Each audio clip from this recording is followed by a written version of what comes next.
It's time for another homework break question.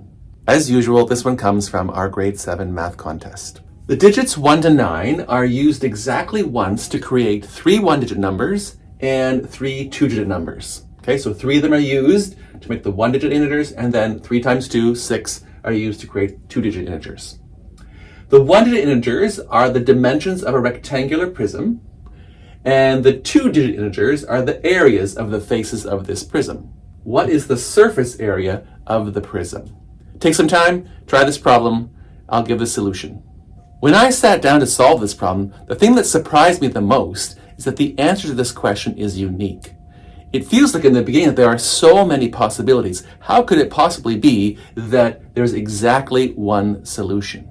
So we have a rectangular prism here, and we need to assign one-digit integers to be the side lengths of this prism. So to help with things, I'm going to use some different colors here. So I'm going to have a red side length, a green side length, and a black side length. Then using these side lengths, we can find the areas of the different faces of this prism. Each side length will be used twice to calculate the areas of the different faces. So I've illustrated this here, okay? So we'll have the red side length will be multiplied by the black and then by the green, and then we have black times green, all right? And they're going to each produce two-digit integers. And so these numbers are going to be the same, these two numbers are going to be the same, these are going to be the same, and then these are all going to be distinct. Okay, I've called them all blue, but they're actually all distinct here. So essentially, we need to fill in the numbers from 1 to 9 in these boxes, okay, making sure that those are the same, those are the same, those are the same, and these are all different, such that each number is used exactly once. So as I said at the beginning, I find it surprising there's exactly one way to do this. It's hard to know how to get started, but the digit that's really helpful to consider is the digit 5. If 5 appears anywhere on this side, then the final digit, wherever it appears, will either be a 5 or a 0. And we can't use the number 5 more than once, and we don't have a 0.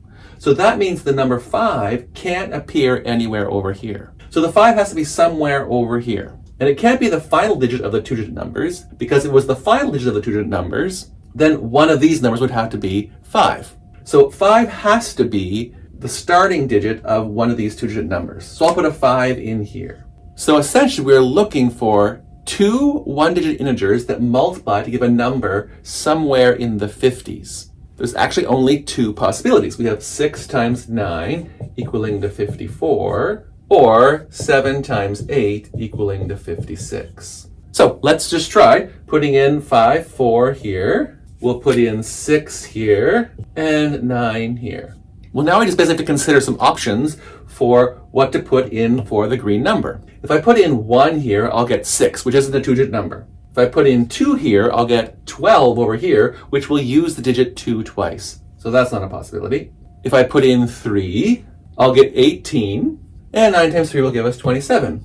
And we can see that we have used every digit exactly once. 1, 2, 3, 4, 5, 6, 7, 8, 9. So this seems to be a possible solution. I found this solution first and then thought, well, how do I know there's actually not another solution? So what happens if we try doing 7 times 8 equals 56? Before I go on to the other solution, let's record just the areas that we have here. We have 54, 18, and 27, because we'll need them to answer the question that's asked. So let's try our second option of 7 times 8 equals 56. So I put in 7 and 8 here and 56 here. Now we just use the same process that we tried before. Let's just try some different possibilities for what this green number can be. It can't be 1, because 7 times 1 is going to give me a one-digit integer. If I try putting in a 2 here, I'll get 14 and 16, and 1 will end up being used twice. If I try putting in 3 here, I'll get 21 and 24, and 2 will be used twice. If I put in 4 here, I'll get 28, but 8 is already used. We've already used 5, 6, 7, 8, so the only other option is to try 9. But if I try 9, I get 63, and 6 is already used. So we can see there is no green number possible if I use the 7 times 8 equals 56. So our only option then is the 6 times 9 equals 54 for this first equation.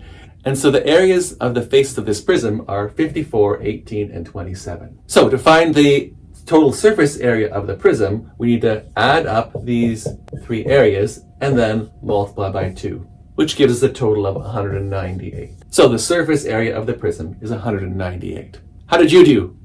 Did you have another solution? If so, comment down below.